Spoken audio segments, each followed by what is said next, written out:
Thank you, everyone, for coming this morning. And good morning. My name is Linda Lindner. I'm the new managing editor at NJBIZ. Welcome to our Women in Business panel discussion, which is our final panel discussion in 2018. We have a wonderful lineup for you today.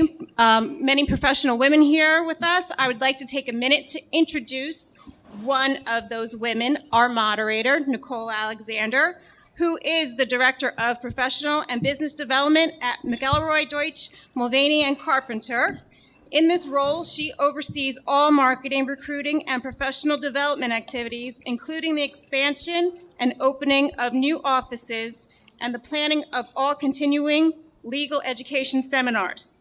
Ms. Alexander regularly speaks on the topics of economic outlooks, and she acts as a key strategist to the implementation of succession plans. She also started her professional career as a judicial law clerk to the Honorable Jane Bruskin Cantor, Superior Court of New Jersey.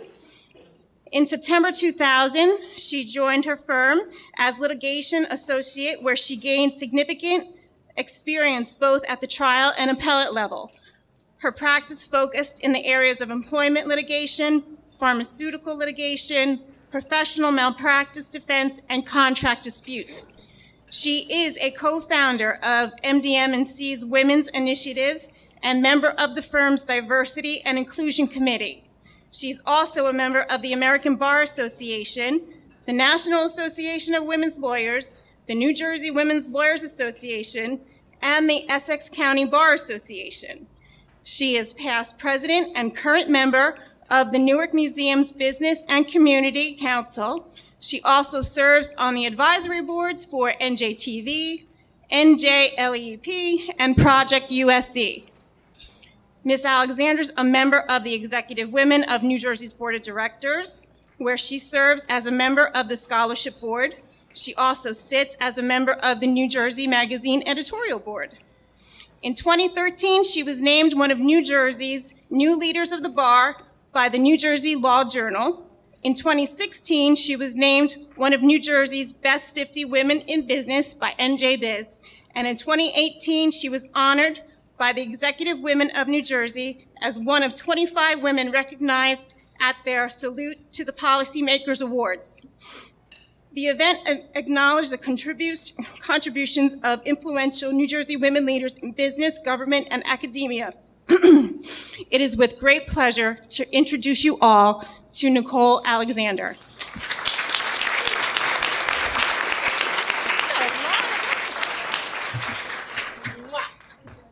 Thank you, Linda, and congratulations on your new position. I would absolutely be remiss if I did not acknowledge that NJBIZ has always been on the forefront of supporting initiatives and programming for women in business in all sectors. And so for that, I thank you. And I thank you for this opportunity, and this is great. Keep on going, so a little love for NJBIZ in this regard. So I'm really happy to see how many people are here, and thank you so much, because it truly is the most wonderful time of the year. I'd sing that for you, but it's very early, and unless Ken starts serving mimosas, it's just not going to happen.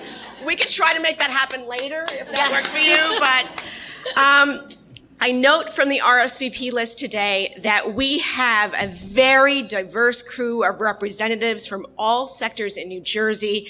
And because the point is it's a crazy time of year, I thank you for juggling all that you can to make this happen today. So thank you very, very much again. But I'll find that you will, I hope that you will find that our panel is also representative of a very diverse group of wonderful women.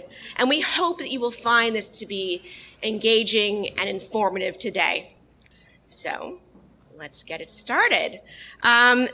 Joining us today are Jan Helgeson, Managing Director of Deloitte Global Employer Services at Deloitte LLP, Sejal Lakhani, Chief Executive Officer at TechWerxe, and Rachel Lyubovitzky, Chief Executive Officer at EverythingBenefits. So we can start with Jan, if that's okay. If you could give us the benefit of your background so the crowd can know what's going on. Sure. Good morning, everybody, and thanks so much for coming out on this, I guess, few days before the holidays. It's really an impressive group of people. So my name is Jan Brown Helgeson, and I'm a managing director at Deloitte, as Nicole shared, and I am in our global employer services area, and that basically means that we support our clients in moving their talent around the world, so identifying the right people to move to the right place at the right time, under the right package, and we do their taxes as well. So that's my role at Deloitte. In addition, in my service area, I am our inclusion leader, and this is a great link, obviously, with our topic today of advancing women into leaders. So I'm really privileged to be here today. Thanks. Rachel? All right. Once again, thanks to everybody for being here, and especially thank you NJBIZ for putting together this panel. My name is Rachel Lyubovitzky. I'm the CEO of EverythingBenefits. We are a benefits technology provider. Benefits is something that affects every one of us, and yet experience is something of a decades behind the rest of the professional and personal experiences. So our mission at EverythingBenefits is to bring together people and technology and deliver a better modern experience for every one of us. A little bit about myself. I am married and I have 2 daughters. I have master's in computer science from Brandeis University and executive MBA from University of Pennsylvania. There's a couple of Wharton folks out here. Hello. I am a technologist and a serial entrepreneur. EverythingBenefits is the 3rd venture for my co-founders and I. And in short, my hobby is to build things, build companies, and to travel. Thank you so much. Thank you again, everybody, for being here. My name is Sejal Lakhani. I'm the CEO of TechWerxe. We are an IT company, so we basically become the IT department for businesses. I started in this industry in about 2014, and I'm going to say it now, is I have 0 technical expertise. Where my expertise lie is in operations, sales, and marketing. I am on the board for 2 non-for-profit organizations. I'm on the board for Entrepreneurs Organization New Jersey, and I'm on the board for Connect for Business Exchange, which is a high-end networking group located in North Jersey. I am married with 2 kids that drive me insane every day. Married for 13 years. And, you know, for me, being an entrepreneur has been running this company and doing this every day has been just an amazing experience every single day. It's crazy. It's an amazing ride, though. Thank you. Thank you, guys. I'm going to do a round of applause for these ladies. So just we have it now. Thank you very much. So let's start our discussion about advancing women into leaders. Jan, what has been the inclusion journey for those at Deloitte in advancing women in leadership positions? So the journey at Deloitte has been a long one so far. We've been on this journey for about 25 years, and we are really proud to be the first professional services firm that started a women's initiative. So we identified the need for our women professionals, our female professionals, to need a different type of support from the organization. Our leadership ranks were not as representative as we would have liked of the diversity of our clients and of our people that are working for us. So we have been on this journey for 25 years. We're the first professional for services firm to have a women's initiative that transitioned to a diversity initiative. So we have a long way to go, but our global chairman has tasked us with achieving gender parity within the next 5 years. So by the year 2023. So gender parity, equal men, equal women at the leadership level. And again, we're doing that because we believe it's the right thing to do, but we're also doing it because we want our leadership team to represent and be reflective of our clients, both from a gender perspective and from a race, religion perspective. And we also really want to make sure that our leadership represents the people that work for us in our organization. So we want our team members to be able to come to work, to bring their authentic self, to bring their diverse ideas so we can bring the best solutions to our clients. So Jen, how important is it to have support from the top down? I would say it's absolutely critical. And that is one thing that I really admire about our leaders at Deloitte. It is talked about almost every single day. The importance of inclusion, of creating an environment where people feel like they can grow and connect and belong. And we, so much so that we actually just at the beginning of December held a Day for Understanding. And it was a day when the entire organization shut down for 2 hours. And our CEO, Kathy Engelbert, was beamed in to all of our different offices around the country and gave a message on diversity, inclusion, and understanding within our organization. And it somewhat is in a response to what's happening in the United States right now with different shootings and bombings, and we just we are trying to do our part within our own organization to make sure that awareness of inclusion and the importance of inclusion shows up in our work every single day. And it was a great event, and it was acknowledged as the starting point. Interrupting real quick, was this broadcast via? Yep. People could like check in online? No, it was actually it was live in our offices all around the country. So we had people beamed in, we had different videos, and then we had facilitated discussions on unconscious bias and on just different topics to really raise the importance of inclusion.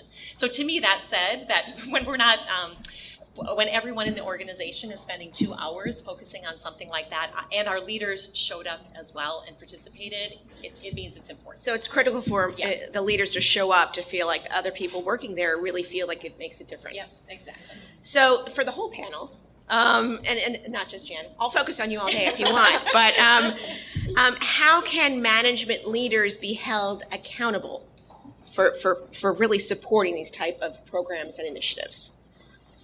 Anyone? I can comment Sure. a little bit on that. I think it starts by leading by example. Clearly, you have leadership that is conscious and aware of it and is starting to propagate the positive change from the top down. So definitely that does help.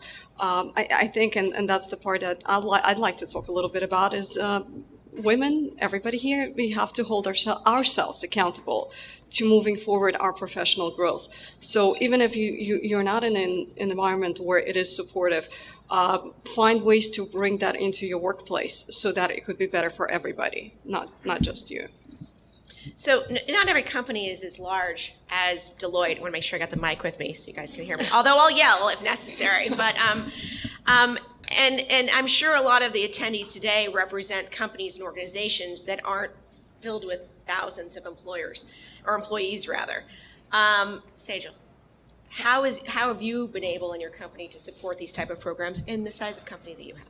Yeah, so, the benefit I have is I came from the bank. So I started out at Merrill Lynch as a trader and went through Deutsche Bank and Morgan Stanley. So I have that background and I know sort of how that works. I agree with what Rachel said. I think that women and men in general, we need to own our own careers. And I do think it's important for management to be involved. And I think a top-down effect works. But the top-down, if it doesn't reach the bottom levels, I feel means nothing. And so if the women on the bottom and the men that are there to support it, and I sort of work a different way when it comes to women versus men. I think you own your own career, whether you're a man, a woman, white, black, or green, it doesn't really matter. But you have to start from the bottom up. And I think if you do that, then you're able to promote that. One of the things that we do, in my company is 6 people here, and I have 2 desks that are in other states. We're a very small company. But what we do is we pair with other women in other organizations. I mean, I have an amazing group of women sitting right here from 3 amazing organizations that support me, and I support them. And I think it's really important to get out of your own bubble, out of your own industry, and look for other women in other verticals and pair up and see how you guys can help each other. Well, you actually segue to a very interesting discussion. I know a lot of us here serve on boards and we volunteer our time and efforts for networking options. I mean, Sejal, you're talking about those and how have those opportunities presented themselves and what have you done to take advantage of them? Yeah, so I'm not going to lie. Every single thing that I do, I run through a networking colleague, whether it's where I need to get my oil changed or where to get my car fixed, or I had an issue with an employee. I needed to fire him, and I didn't know how to do it. We had a benefits problem. We didn't know how to deal with that. About a year ago, I lost $1 million client, $1 million a year. I'm not Deloitte. I'm a very small company. That's a pretty big client. And I go to my network for all of that. Like I said, I'm part of 2 organizations.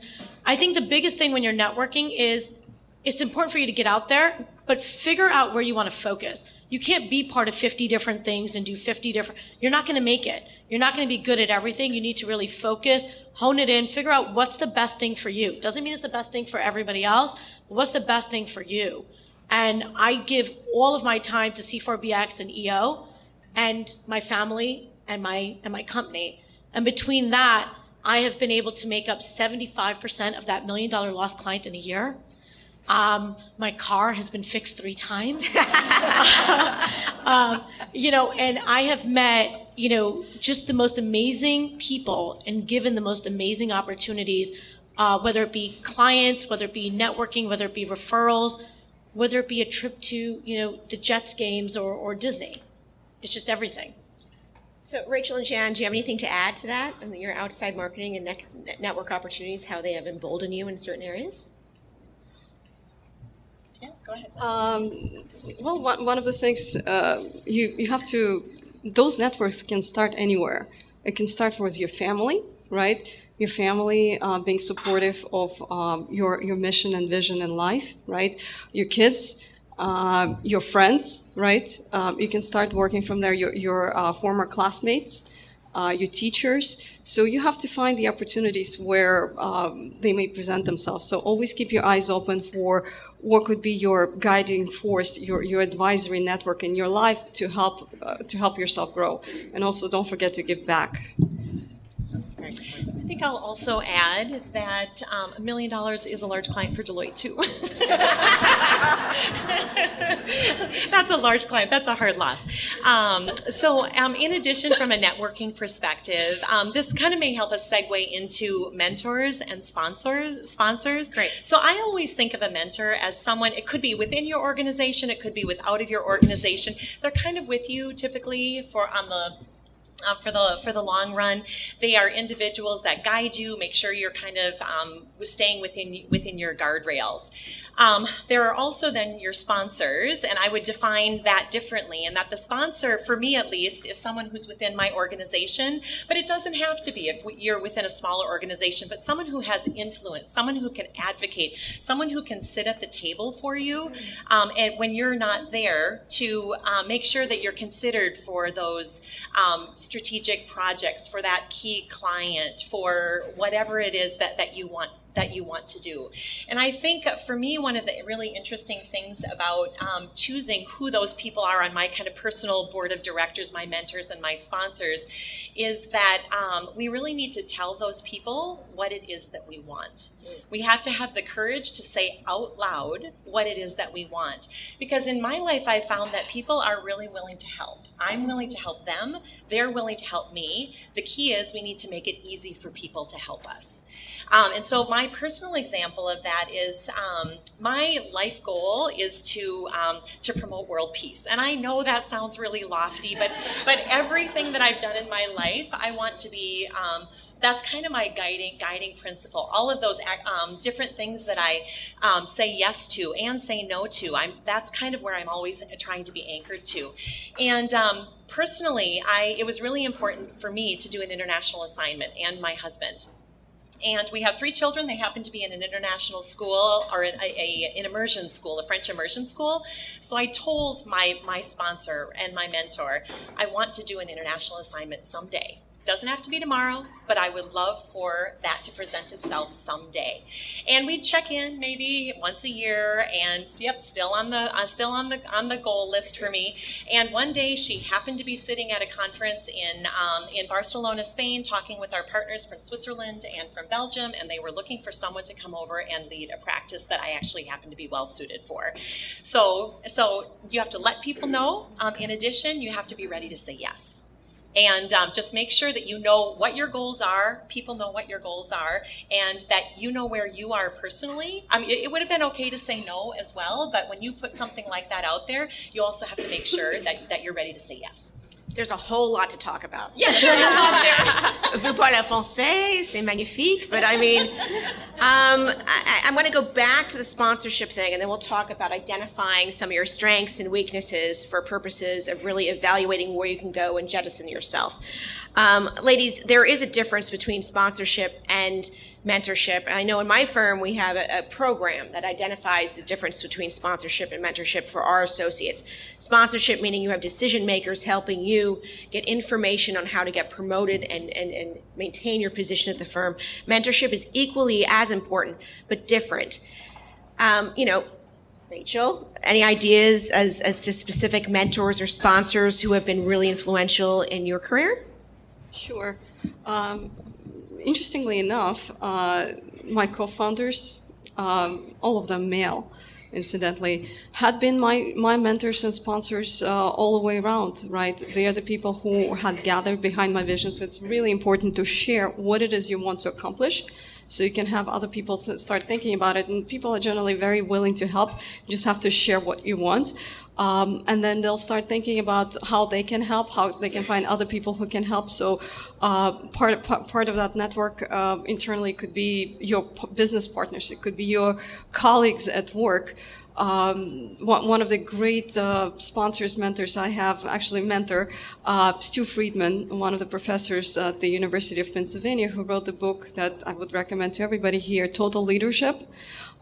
This book is how you could become a better leader by investing into yourself and keeping your key stakeholder network, your family, your community, and your work informed of your goals and your vision. They will help. So, Sejal, is this industry specific, or how have you done what you've accomplished? So the sponsorship, I think, I absolutely agree with what you said, Jan. I think in a larger organization, having somebody there to advocate for you is really important, and it's necessary if you want to move up the chain. In a smaller role, I think that it's imperative to know that you, number one, don't have to have one mentor or one sponsor. I have a lot. I have people that I talk to about my work life. I have people that I talk to about personal life. As an entrepreneur, everything is together. There's no separation. And I work with my husband. We own the company together. So that's a whole different ballgame. So it's important to know that you can have multiple mentors and multiple people to go to. The other thing is, one of the things you said is be able to say yes for something that you're asking and you're voicing for, and I agree with that. But I think it's equally important to be able to say no. I think we all say yes all too often when we don't have the time, we don't have the energy, we don't have a clue. One of the three. And I think it's really important for every one yes you're saying 10 no's, make sure that that yes is that good that you can say the other no's so that your focus is there. Speaking on no's, I mean, identifying, I hate that negativity, but identifying some of your strengths obviously is very important. And I really like how Jan said to speak up and let them know. So I have a two-part question. How do you identify your weakness, and how do you make sure, if you do have a weakness, we're all perfect, clearly, but to identify in areas that you're not going to succeed, and then make sure people know in areas you want to succeed, and then improving upon those areas where you think you have challenges? That's a really loaded question, but I'm going to throw it out to all of you if you have an idea. Like identifying what's best in your career, how you can make yourself better in areas where you understand there might be deficits. So I can sure. start there. So the first thing is, I say this all the time, I think it's the best thing to be the dumbest person in the room. You want to surround yourself with people that are way smarter than you. The people that work for me, my circle of influence, everybody is way smarter in areas that I could never compete in. So there's certain things that I know I don't do well. I'm not trying to learn them. I don't want to learn them. I have no interest in learning them. And the people that know how to do it are going to do it far better than I can do it. And that's okay. Identifying weaknesses, it's being able to talk to people and having the relationships around you that are constructive, right? It's being able to build those relationships with people around you that say, hey, look, I need help. It's okay to put your hand up and say, I don't know how to do this. I don't know what to do.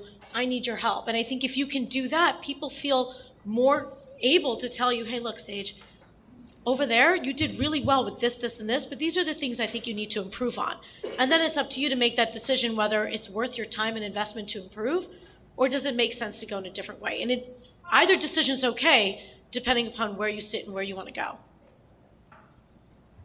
I think I'll also add, I totally agree with you. And I would also add there are strength identifier tools out there. So within a lot of organizations, if you're not aware of them and you ask your learning and development team for those larger organizations, those strength finder tools exist, if you will.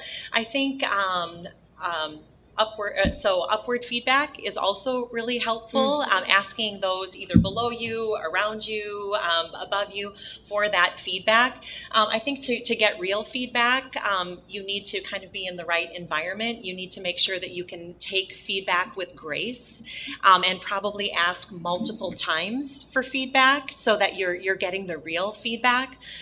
Some other things that I've had to do at my organization is be filmed.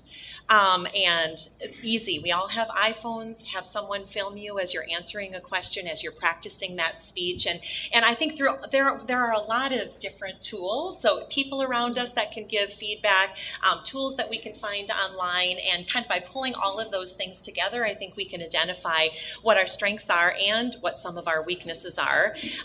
But I do feel like there is a move within our society now to not be everything to everyone. It's not possible. We're not all good at it. And as soon as we are willing to admit that and pull together the people around us who can kind of make up those deficiencies, but then we will shine in other places, the more probably diverse, the more inclusive, the more collective, the more impactful teams we're going to be able to put together, and the better we're going to be able to serve whoever it is we serve. So we're clearly being filmed today. No pressure. It's totally fine. It's all on me. Rachel, do you have anything to add to this? So completely agree with everything that my fellow panelists had shared. One thing to keep in mind is I think it's probably women. You'd see that more in women than men. Women tend to be more conscious of their weaknesses rather than letting themselves acknowledge and celebrate their strengths. If you think of yourself as a professional athlete, let's say a swimmer, you're not going to spend your time learning how to operate the tennis racket. That's not your strength. They're focused on grooming and training and increasing their strengths. And so you have to think about yourself in those terms. Don't spend all your time in the world trying to fix that weakness. Find somebody who can help you with it. Instead, focus on something that's your natural talent that you could do so much more with. So, I'm going to talk about a little social media. I'm going off script, talking about social media presence and what's going on, because I may have been stalking all of your LinkedIn profiles. Sorry, it's cool. It's good to do that kind of research to know who you're talking with. But Sejal, you had an amazing LinkedIn page that had Skittles in the background, and you indicate that you're the top Skittle. And for those who are super young and have no idea what I'm talking about, it's a candy. So she's the top Skittle within your sector.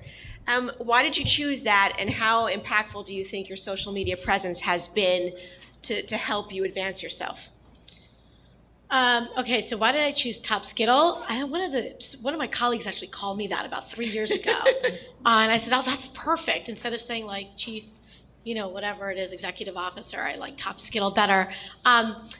Look, social media is in my industry, for the clients that I go after, it's very important. I think that there's no one avenue to help you increase your brand, increase what you're doing. There's multiple things. So I think it's important to have a great brand name. I think it's important to get out there and make sure that you're doing speaking engagements I do these all over the country. I do these in New Jersey. This has helped us. And all of that gets fed off of social media and PR and marketing. And I think it's really important one is, I now use it for everything. I use it to find people I want to hire. I use it to find people, for clients. And we use social media for everything.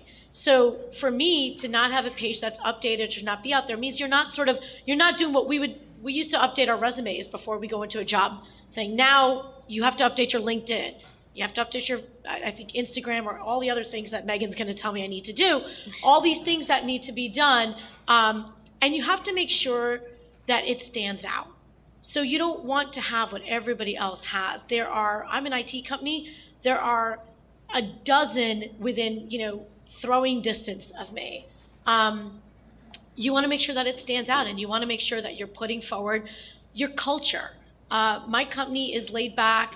We're not as formal. We're a little bit out of control. We like to have fun. We like to go out. When I interview people to hire them, we go to the bar. That's where we interview them.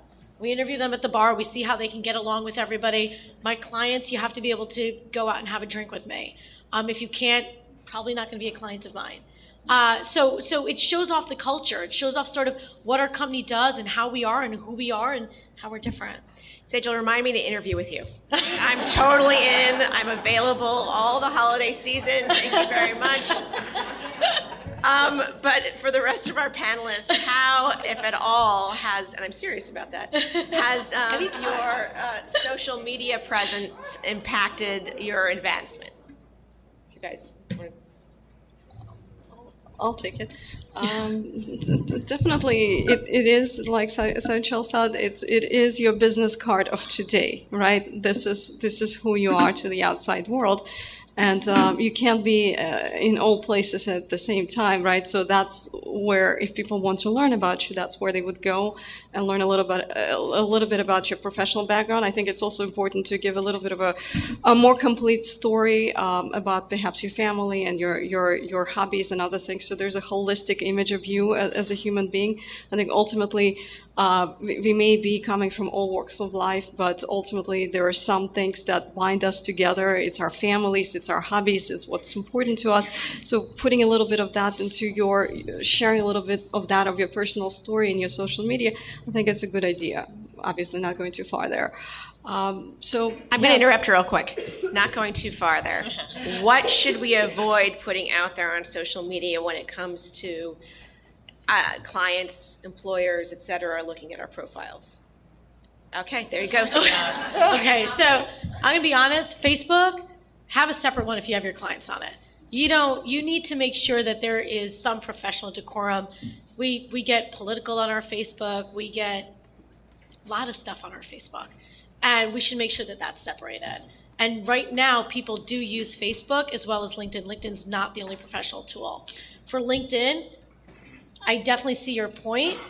However, I think that it needs to be more professional. It's great to say that, hey, I'm married, got 2 kids, wonderful. But anything more than that, you want to keep it culture. You want to put out the face of your company because that's what people are using. The tools that are built into LinkedIn, like Sales Navigator and a Recruiter and all that, are really meant to search those things to figure out what parameters you're looking for, whether it be jobs or employees or whatever the case may be.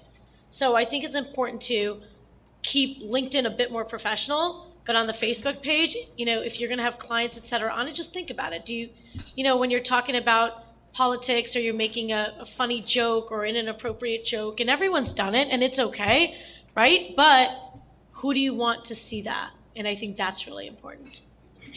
Couldn't agree more. So from a Deloitte perspective, we're all about risk and regulatory and no client names, nothing that would identify a client. So we have to be very, very careful about how we use Facebook, obviously, or our social media in general. But I kind of wanted to respond to that question and relate it to advancing women.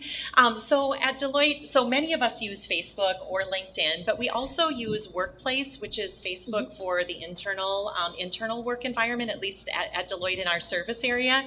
And we have a business page or a business section, and we have a social section. And in terms of advancing women, we have used that tool as a medium to share who we really are with our colleagues. So if we're a woman who is struggling with something, a woman or a man, or it doesn't really matter. We try to put posts of that really show who we are. So we have a holiday campaign for the leaders to show what we do on vacation, what our families look like, what's important to us. And really our thought there is that when we share this information in a very authentic way with our colleagues, that they will see us and think, I can do that. I can stay with Deloitte. I can still be a mom of 3 kids. I can still have a brother who has cancer. I can still have all of these different things in my life and still be a woman who advances, still be a Black man who advances, still be gay or lesbian and be accepted by the organization. So we've used Facebook internally to really work to advance our inclusion our inclusion priorities. It's very interesting. It sounds like you're finding commonalities internally within a safe place, so as not to be judgmental in that regard. I guess we're broaching on a different topic, and again, we're just going to go off script and just keep talking about this stuff. But work-life balance, it's not easy, and we all understand that, whether we're male or female, whatever we are. Any recommendations for how we, A, pursue that, and B, seek that type of acceptance from the companies with which we're working? It's on the floor, I just want to say. Rachel, yeah. I take it. So clearly it's a subject very near and dear to many, many women, and many philosophies on this. A few things I would mention is, number one, live in the moment, right? Try to, although it's not always possible, be a working woman at work, be a mom, a wife, or whoever you are at home, as much as it is possible, and celebrate the moments that you're capable of doing that. And think back to those moments when life gets crazy and you cannot balance these things. But ultimately, you will be a better leader, a better human being if you are able to not just be focused entirely on work, if you're able to invest into those other domains that fulfill you in other ways. So definitely try to engage a little bit in those multiple domains. What really helps is having a strong support network at home. So it's not just support at work that will help you be a complete, professional human being, man or woman, but also support at home. Is your significant other, your family, your parents, your in-laws going to be supportive of your taking long business trips? If they're not, it's going to be a whole lot more difficult to compete with other men who are able to take business trips. So support at home is really, really important. And if you're getting that support, you absolutely have to engage in them as well and support your family wherever possible. So I absolutely agree with the support. I think support in general, whether it's friends, it's family, I think without a supportive network, it becomes hard for a man or a woman to do any job. I don't think there's a difference in that. But I honestly think that balance is absolute bullshit. It doesn't exist. It doesn't exist. You can't be everything to everyone. You can't. You can't be a phenomenal working woman and an amazing mother and make every single event and take them to school and go to soccer practice and then be on the board and then make yourself look good and work out. Like you cannot do that. And if anyone can, let me know. That's awesome. It's impossible. So honestly, when people ask me and I do a lot of those things, and there are days that I do some of them awfully, because I don't do them. I pick and choose. When I have a huge prospect meeting or a client meeting, I'm all work, and I'm 100% work, which means I'm not going to see my kids. And I'm not going to feed them dinner that day. Somebody else is going to do that. I'm not going to take them to soccer. I travel probably a week out of the month. It is what it is. And then there's some days that I don't answer my phone, and I have nothing to do with work, and I couldn't care if everything was burning down, and I'm sitting at my son's talent show, and that's all I'm doing.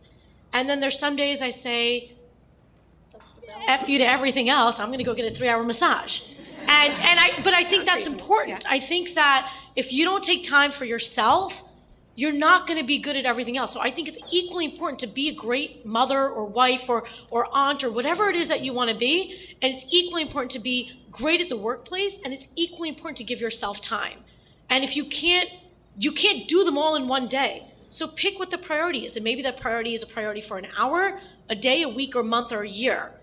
But if you pick where you want to be for that time period and do that, you're going to succeed. And I think that's successful. I'm okay if I'm not the best at work a couple of days and I'm an amazing mother, and the other days I'm really not the best mother and I'm amazing at work. And I think that's success. I'm okay with that. That's amazing. Great comment. So applause on that. I think that's Can I add to Please that, do. Nicole? So I couldn't have said it better than either of these two women, so totally agree. But I guess I would add that the organization that you work for matters. And so I try to lead an integrated life. My life tends to be integrated. My Deloitte friends are my friends, and my family is part of my Deloitte life. And I lead a fairly integrated life. That being said, the fact that I work from and for an organization that allows me to take some of the freedoms that Sejal just mentioned is really critical for me. The fact that I can take a child to the doctor's office at 3 o'clock in the afternoon, at 2 o'clock in the afternoon, it might mean that I'm working at 7 or 8 or 9 or 10 o'clock at night, but that's okay with me. For me, the fact that I can be in charge of my time and I can still be a mom when I show up and still be a wife when I show up and still volunteer with the United Way when I do and when I want to, that matters. So I needed to find an organization that gave me the opportunity to be flexible. And the other thing I think is really important is when you do come to work, you let people know who you are. So if you do have something going on in your life, we're all surrounded by teams and by networks. And the more that those people and individuals know who you are and know what's real and what's happening in your life, the better opportunity they're going to be, they will have to cover for you, and then you'll be there to cover for them as well. And I think that is a really important part of teams supporting each other to create balance. And recognizing we're not all perfect. Yeah. I think that's part of it. So talking about this type of discussion and work-life balance, I'm going to mention a dirty word, millennials. And I feel like, unfortunately, they've been branded with this whole discussion of a negativity toward what they represent in the workplace. But I'm curious about your experiences and how, I know there's training programs and everything to make sure that we can provide the best professional development to millennials in our workplace and understand and feel like this is actually a positive development. So anyone putting this out there? I'll start. So I'll start before Sejal. I think that, because I knew this was a loaded question, it wasn't on our question sheet, but I will say that I think that working with millennials in all aspects and all sectors, I feel like it's guilty that they're branded. I think you're dealing with every person that comes in, and they all are dealing with certain things, but there are certain themes that seem to carry out amongst all of them, which is a work-life balance, which is what we were just discussing. And most importantly, transparency. And we shy away from transparency, and I think it's something we need to support. So rather than going, no, let's try to focus on how we can encourage that kind of communication, accountability within our own organization. So I'm not even sure what kind of comments I'm eliciting, but if anybody wants to talk about millennials, accountability, and transparency, have at it. So in our industry, yes, I would say 90%, my entire desk in Pennsylvania and most of my desk in Atlanta are all millennials. The people I just hired recently are all millennials. IT is a different industry.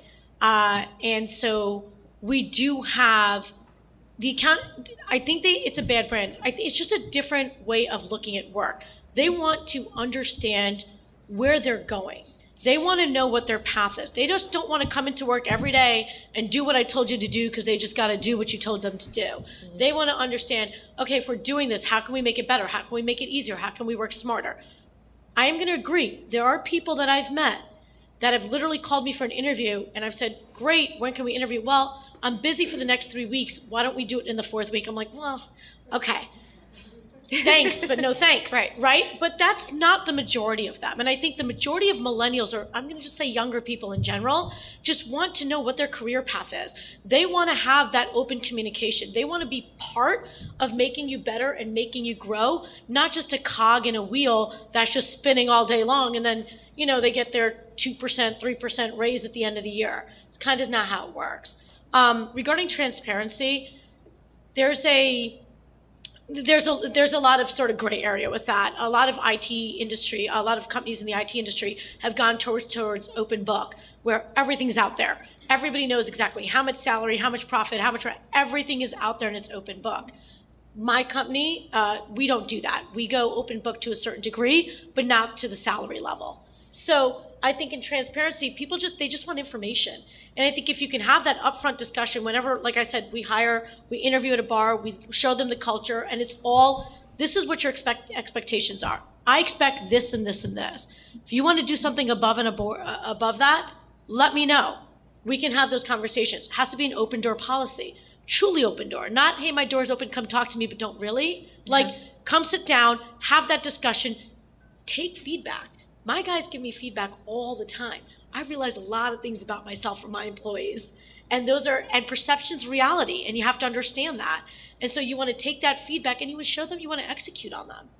Or have that discussion, say, I understand what you're saying, but this is why I do those certain things. Rachel?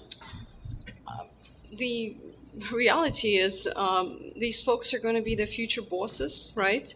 They're going to be the biggest portion of the workforce in the next 5 to 10 years. And so we have to, they're a bit different from kind of generations that came before them. So as we're all talking about, we have to figure out ways to learn from them and to work with them and to really maximize creative outputs from each other. They're definitely slightly different. They're a lot more transparent. They're a lot more open about communications, and I think that's a great way for women, more senior women in the workplace, to learn from that. They're the generation that grew up on Facebook and Instagram, so actually to the negative detriment occasionally, where they share their feelings way too openly in the social media. But it's an opportunity for us to learn to be a little bit more like that, to be more clear and open about communicating what we want and how we want things to work. They are definitely savvy, and they definitely won't settle for, hey, here's a job, go do it, and just sit there. They ask questions, important questions, that make the rest of the folks in the workplace more conscious and more focused on, hey, does it make sense? Maybe we should rethink. Maybe we should think about potentially doing things differently. So it's a great opportunity for all of us that millennials happened upon us, and we should make the most out of it. Do you want to add anything, Jen? No, I mean, just other than the fact that Deloitte is filled with millennials, and there will only be more and more, and there are clients right now as well, so it is the reality. And there is a lot actually to learn from the millennials. Who doesn't want a balanced life? I mean, honestly, who doesn't want that? Who doesn't want to give back to their community? Who doesn't want to work a 40-hour week? We all want that. They were just courageous enough to say it. And now there are enough of them that our organizations have all had to respond. So a couple of just really practical things, I think, in working with millennials: regular check-ins. Many of them haven't heard that they're average. So when they get that C or they don't get the top rating, a little challenging. So regular feedback, opportunities to engage in the community, opportunities to give back, recognition of the fact that they actually might think of a smarter, more efficient way of doing something. And we need to have forums where we're actually really listening and hearing their feedback and seeing what we can do to integrate it into how we change our processes in the future. True. I think feedback is critical so people know where they are and how they're processing things. And also listening. We have to listen. We have to listen to one another. We have to listen to our clients. We have to listen to the folks in the workplace, and we have to listen to the new generations, because they're going to teach us things. And I say that because I know maybe I'm a millennial, just kidding. But we will learn, and I think it's very important to learn from those processes. And I know we're going to get into Q&A soon, but I'd like to ask from each of our panelists, some of you have already talked about some of your specific mentors, but any advice from your mentors that you really have taken when you first started and carried on? I'll add on to anyone. Yes, I'll add. I'll break. I clerked for the Honorable Jane Breskin Cantor in Middlesex County, and she actually went to law school after having 4 children, then graduated, was an asbestos litigator, had a major firm, became a partner in that firm, went onto the bench, and then battled breast cancer. And I was there when she was doing this, and she's still on the bench, and she's amazing. I wish she was here so she could hear this. But she basically told me to become educated in all aspects. Educated as to what's going on in the world, current events, sports a little bit, just so that you can have a conversation on any level with anyone and find some commonality. And that type of bond will help you work through other things. Obviously, she said the other things like don't dress like a slob and, I don't know, work hard. But these are type of things that mentorship I have carried on, and I hope to be a legacy for her as she continues as a judge. So any other mentorship ideas? I look to the panel. My first, when I worked for Merrill Lynch, I went in as a temp. And my first boss was a year younger than me. She was absolutely crazy, a spitfire. I'd never worked in the banking industry in my life. She went to the trading floor and she told me I had 3 weeks to take my Series 7.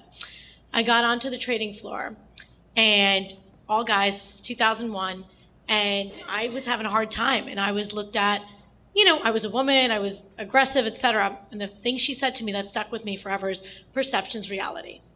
And that's the biggest thing, is you can say, I didn't mean to be this, I didn't mean to do that. But what others perceive you as is what you need to understand as true if it means something to you.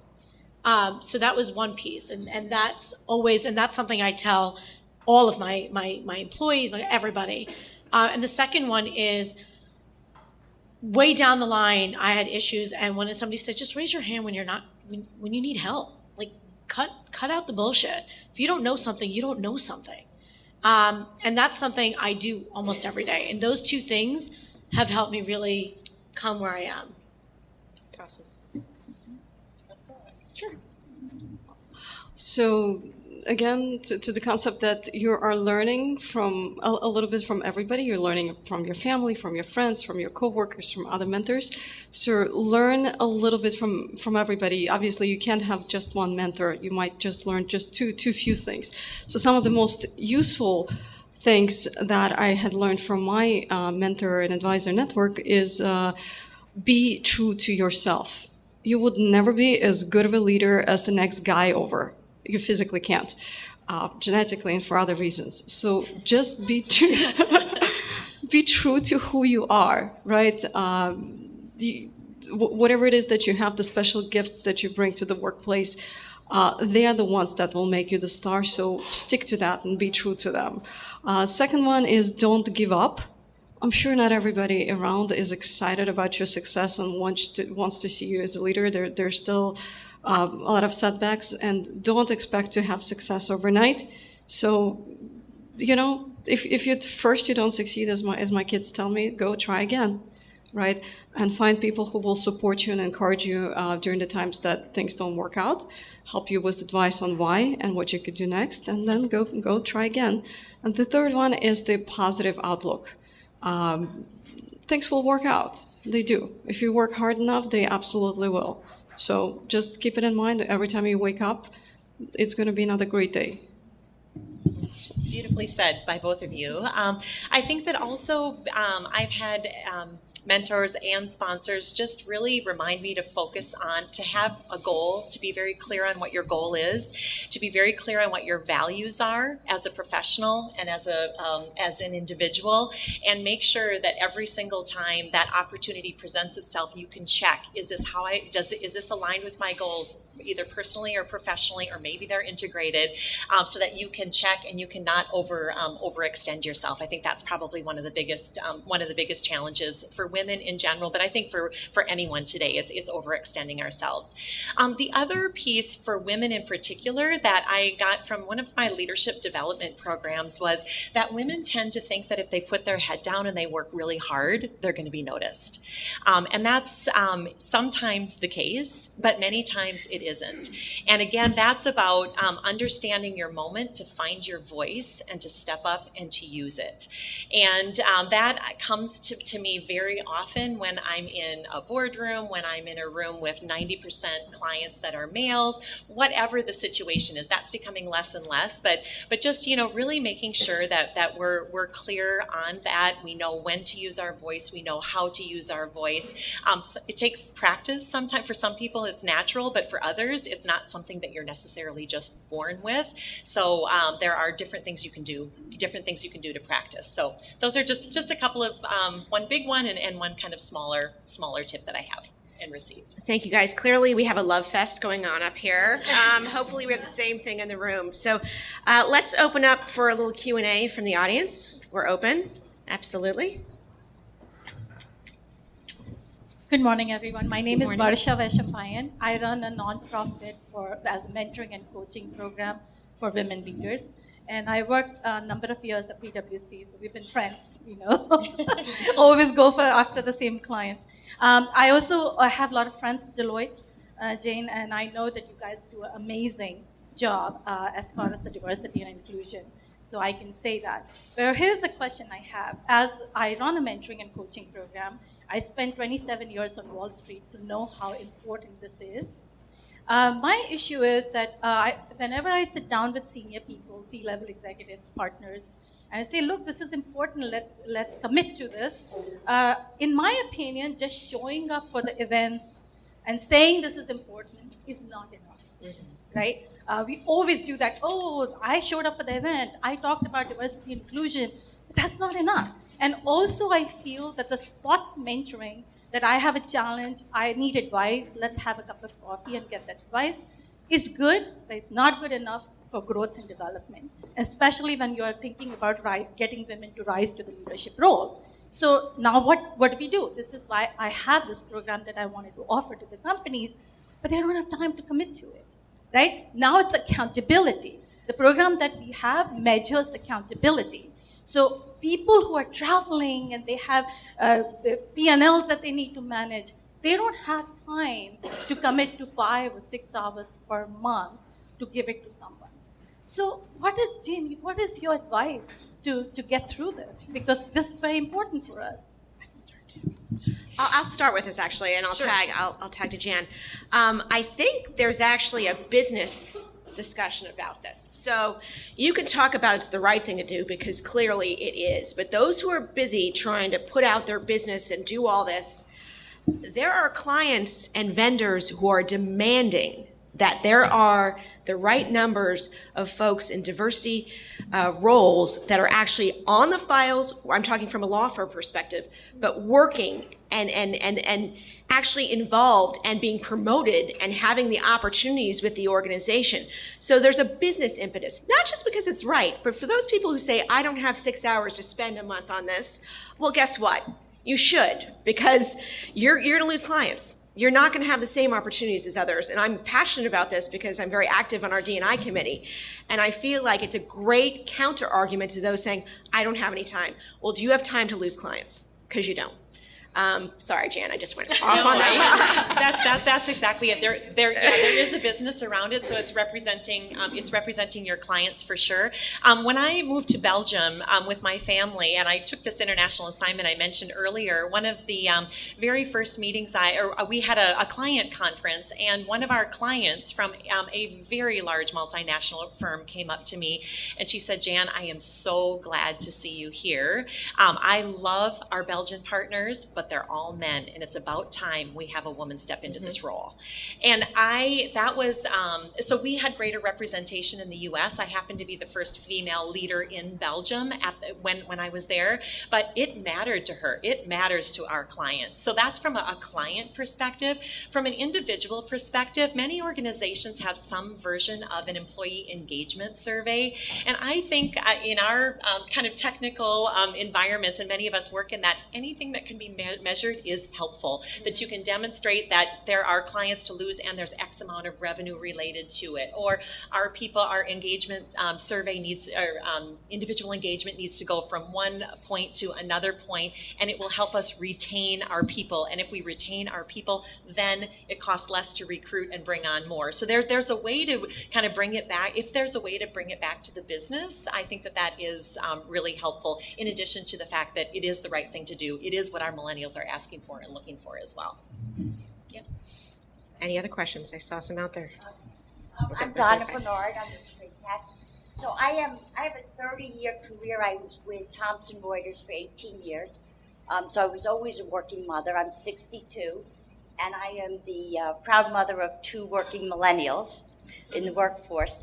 And what's interesting to me is I'm really concerned about today's business environment, or the toxic conversations.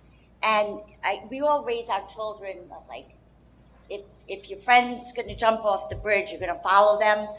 All of these familiar conversations. But I remember my mother saying that to me. And now we're talking in the news. It's like, I didn't need to know. I needed to tell the truth. You have this hatred, this toxicity. And then you talk about millennials, and I work with millennials, and I have to tell you, I love my millennials because, they're curious, they're interesting, and, when you say they're not loyal, well, they watch their parents get thrown out, because at will means we can fire you for no reason. That means if someone's in a company, because I always sold in the financial and accounting, if you get near the kryptonite, guess what?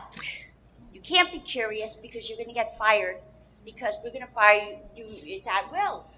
So this way, don't be curious, ask questions, and they've seen their parents downsized and walk out of their office and come home and say, Dad lost his job. And I see this in men in their 50s, or women, or if you ask too many questions, we don't want them here, they're gonna stir the pot. I was, after 18 years with Thomson Reuters, I had a stint at Bloomberg in New York City for 2 years. BDO, the accounting firm, Robert Half. So I did 25 years, almost 30 years, where I became a millennial because I'm not going to I'm not going to be discriminated against. And it's really interesting because my kids won't take it either. And neither will the millennials millennials or people in these large companies, when they see something, they need to be able to safely say something without being retaliated against or being fired because the truth about HR is HR protects your companies, not the employees. Because I went to HR at a company when I found out I was making $30,000 more than a man reporting to me, and I thought they would say, well, let's fix that because you're fabulous. Instead, I was executed. So it's really interesting that, when you hear about whistleblower cases, they should be called do-gooders because they're the ones in the companies or they leave the company because people, look, there's asbestos in talcum powder, there's people stealing money, there's no guardrails. Yet people internally, these kids that are coming up, they need a voice. They're not going to be the cog in the wheel and do it this way. I think you've raised, and I'm interrupting real quick because I know we're going to. You know what? So I say thank you. We've got a lot of questions, but I will say you're welcome. But this is a provocative issue, and we know it. And I think the great thing about the genesis of these type of issues being raised and the Me Too movement and everything, it's providing a tremendous opportunity for employers to show up to the game. It's providing all of us insight that we actually need to provide more training. We rolled out unconscious bias training to all of our 14 offices last month live. Wasn't easy, but it was necessary. And it has to be from the top down. Everyone needs this type of training to realize everybody matters at the firm. If they're contributing, if they're doing what they're doing, they make a difference. So in light of this very era of what we're dealing with, and it can be sensitive at times, it really is a great opportunity for employers to step up their game, to provide training from the top down, to get in there and actually make things better. So that type of, transparency has been helpful. Now, not everybody who's a whistleblower necessarily rightfully is one, okay, right? So I have defended employers many times when I was practicing. But I think it is a great opportunity to raise these issues, and I think people are listening, and I think people are doing that. So I just answered it because we're going to go to the next question. I'm sure other people have to offer, but I know we're dealing with, she's over there too, first, and then we got it back here too. Yes. And Mike. You're good. Yeah.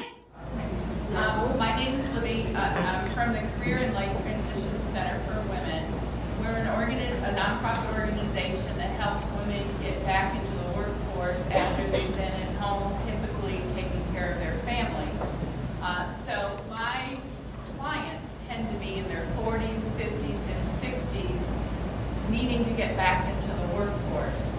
I do everything I can to build them up, give them the confidence and encouragement to get back in there, but ageism is there. They are really struggling, and they're being offered jobs that really are not exciting, not giving them opportunity of growth. So how do you guys address that where you are? Do you even look at the more mature adult who's eager to get out there and work and learn,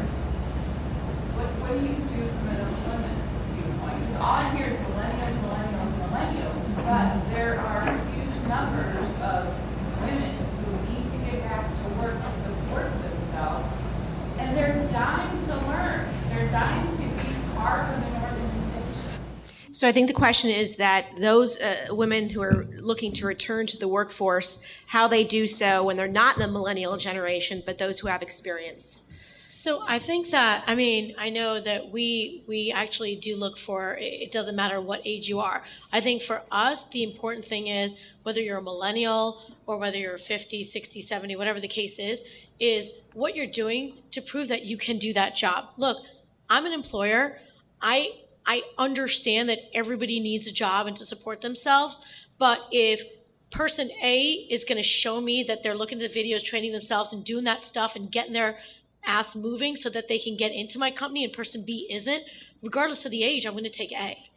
So as an employer, and I think it's definitely different for larger companies, but as a smaller company, I have to look out for what's best for the company. And we don't discriminate on age, sex, and all that other good stuff, but we truly don't, because it's really who's going to do the job and who's going to do it best. And what are you doing to show me that you can do the job? So we do actually employ older women, or whatever you want to call them, right? So people of an older nature to do certain calls, because they do it between the ages of, between the times of like 9 and 3, and those opportunities exist. But the other thing is, and I'll say this for everyone in general, is a lot of people are looking for the opportunity to be given to them. There are plenty of jobs out there for anybody of any age, whether you're 21, 31, 41, 51, 61. So get out there and look, put yourself out there and apply and work hard at getting a job, because it's not going to come knocking at your door. I also think networking is key. I think the more people you meet, the more you say, oh, this person has been out of the workforce, but she has amazing experience. Yep. We would be really lucky to cherry pick that person. So it's going to take more effort. Let's be honest. It's going to take more effort. But I think the networking part of it and the professional development component of it is good. Yeah. And I was just thinking with the gig economy, thinking about a job as not necessarily something that you do from 9 to 5 or 8 to 5 or whatever, and thinking of it in like segments or chunks, and making sure that the individual is either developing or keeping up on the skills that are required so that they can plug into that job, part-time, full-time, whatever. It's really all about the skill set. Absolutely. It's all about the skill set. I know we have 2 questions, one over there on the table next to you guys, to make sure we're okay. Hi, my name is Keisha Feaster, and the name of my business is called Labella Concierge Laundry Pickup and Delivery Service. So if you don't have time to do your laundry, no problem. We'll be more than happy to service you. But my question to the ladies on the panelists, I would like to say it is an honor and a privilege to be before you, just to hear everything that women in general have to endure. And you are successful at it. But my question to you is, when you first came in the position in which you held, we know this is a man's world. How did you handle the situation when you came in? You know, because a lot of times when we come into places and we have a title and we know what we know, how did you handle it when they looked at you in a certain matter? How did you address the matter? I have a good story to start with, because I'm sure we do, and I know we have time, so I'll say this really quickly. I went into my first deposition when I was a practicing lawyer, and I went in and I was nervous, but I was very prepared, and they said to me, oh, you're the court reporter. And I said, no, I'm taking your deposition. And that emboldened me. I think you take that negative reaction and you say, I'm prepared, I have this, right? So I think the devil's in the details. Be prepared, because when you have those situations, react accordingly. You guys, anyone else? Yeah.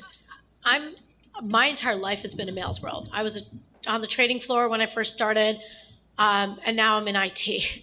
So I'll tell you this, I'm always one of 2 women in any room.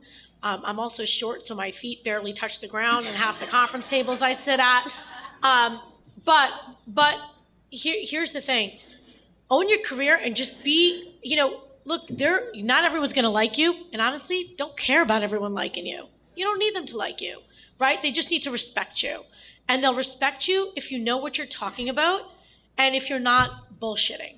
So that's really it. So when I walk in, if I don't know something, I'll say I don't know it. But if I do, I'm going to speak up. Jan, you said before having your voice heard.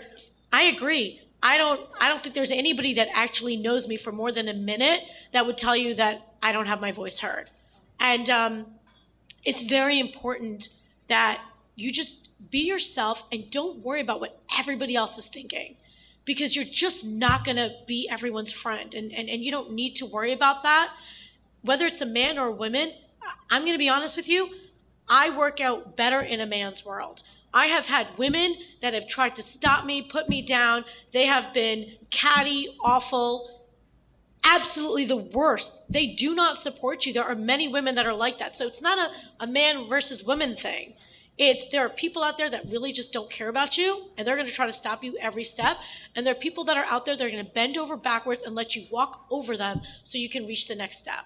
You just got to find the right people. There are those going to be threatened by you, and you have to identify those who are threatened as opposed to anything else. Mm-hmm. Anybody else have to add? Yeah, I would also add that I think we all need to have our own kind of personal board of directors, those people who, if you look bad, if you said something stupid, if, whatever, they're willing to actually tell you that in a constructive way so that you are able to pivot and adjust, because how you show up does matter.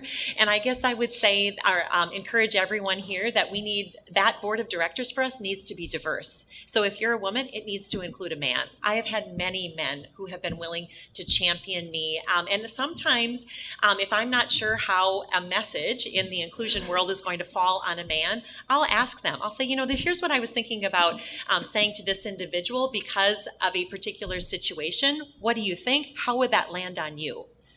And that's very helpful to make sure that you're getting real feedback from both men and women. And maybe to finish this absolutely awesome exchange, sometimes when you're in a setting where you just can't get your message to be heard, get somebody else to deliver it, right? Mm-hmm. If the other side just simply sees your face and there is a wall, get somebody else to speak your words for you. If you can get that internal support, external support, gets the message across. It's just another obstacle that you got over, and just move on your merry way. Great advice. One thing I think actually that I do want to share here is that sometimes it's not intentional. And both Nicole and I have had the benefit of going through unconscious bias training programs or leading them. Look it up online if you don't know what it is. There are a lot of things. Our brain is super efficient and we make decisions really quickly without paying attention always to the context. So I just also want to say that sometimes individuals may behave in a certain way that is reflecting an unconscious bias. It's not conscious. And sometimes just raising it to their awareness. Hey, when you said this, I'm sure you didn't mean it this way or that way, but here's how it made me feel. Here's how I heard it. Here's how that other person may have received it. And I have had several situations where it kind of shocks the individual. So it took courage to actually say it, but they actually didn't really mean to be as big of a jerk as they sounded.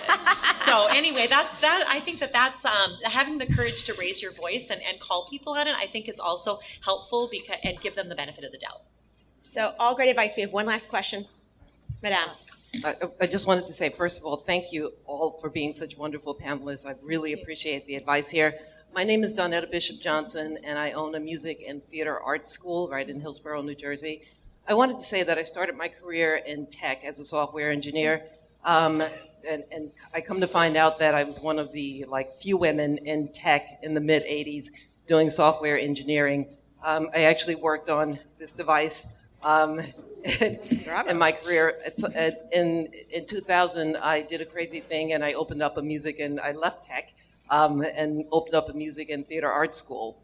And so my question is, when I was at AT&T Bell Laboratories, I found it easier to find mentors, to find a network, but jumping out on my own, it's much more difficult. And so I realized the importance of having mentors and creating a networking opportunities around you, but I find that extremely challenging when running my own business.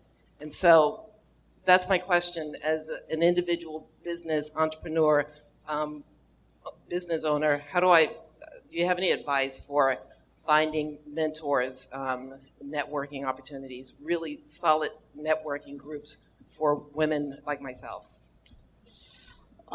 This is Rachel. So there are tons of options out there. You have to keep your eyes open to mentors that could come from the areas you won't even expect. So there is New Jersey Tech meetups. So there's many different meetups where you can meet like-minded individuals in your space or maybe outside the space. That could be really even more interesting. There are professional industry associations, maybe theater related, that you can join and attend their events, local, national. There are other groups on LinkedIn that you can find, and sometimes they have their events as well. So you can tap into your network socially and reach out and say, hey, this is what I'm looking for. Who can help? And I'm pretty sure that all around you're going to hear great advice on where you can find additional networks. So you don't feel alone, and you have someone to bounce ideas off of. And volunteer too. Sorry, I apologize, sweetie. Like volunteer for for those type of things. I work on the Newark Museum with one of my colleagues here, and there's a lot of love there as far as supporting each other and empowering each other. So volunteering for some of these great organizations will help. I'm so sorry. No. So when I left when I left Wall Street, I had no network. I had nobody, and I literally started going to 4 to 5 networking events a day. So the first thing is you have to be able to work on your business and not in your business, because if you're constantly working in there, you're not going to have time to get out there. And what I ended up doing was, I think Rob Menaker's in here somewhere. I've met most of these women all through networking. I went through so many, and I would meet somebody and I'd set up some time. If we hit it off, great. If we didn't, I didn't waste any more time. That's when you have to start saying no, and you move on to somebody else. And in the last 1.5 to 2 years, about 1.5 years ago, I've now developed my core network. It took me a year. It took endless amounts of drinks and food and going out. Never eat alone. Find somebody to have breakfast with, lunch with, dinner with. It's all about meeting people and developing those relationships. Start with the chambers. Start with your local chambers. Start with the other chambers. Come to New Jersey Biz events. Come to New Jersey Tech Council events. Doesn't matter what industry you find your mentor in, because we all know people and we all have the same challenges. So it doesn't matter what you do, but finding a mentor is really just about having that relationship and having that click. And it can come where you least expect it. But I would say events like this coming here helps. Mm-hmm. And NJBIZ provides a lot of these networking opportunities, and that is a plug for you, because I'm first of all going to thank all of the panelists. You guys are amazing, and thank all of you for being here and spending your morning with us. We hope that this has been something that has been helpful, and I think you can look us up on our LinkedIn pages, and we can connect with each other. But I do know that we are wrapping up now, and we would like to thank NJBIZ for having us. Thank you guys again. Thank you really very much. And Linda has some housekeeping stuff for us, so I'm leaving the stage. There you go. Thank you, ladies. Thank you, Nicole. Everything was empowering, very informative. And I'm going to defer to Anne-Marie for 1 minute, because I think we have something. I've seen an email. Forgive me, I only started yesterday. There is a upcoming event where we're voting for women in business. Sorry.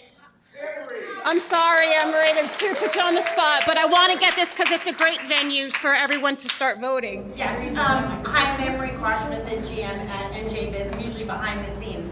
But we do have our Women in Business event coming up. Nominations are open now through January 9th, is it, Anna? 5th. January 5th. So we encourage you. This is a wonderful opportunity for you. You can self-nominate. You can nominate someone that you know. We talked about mentors and sponsors.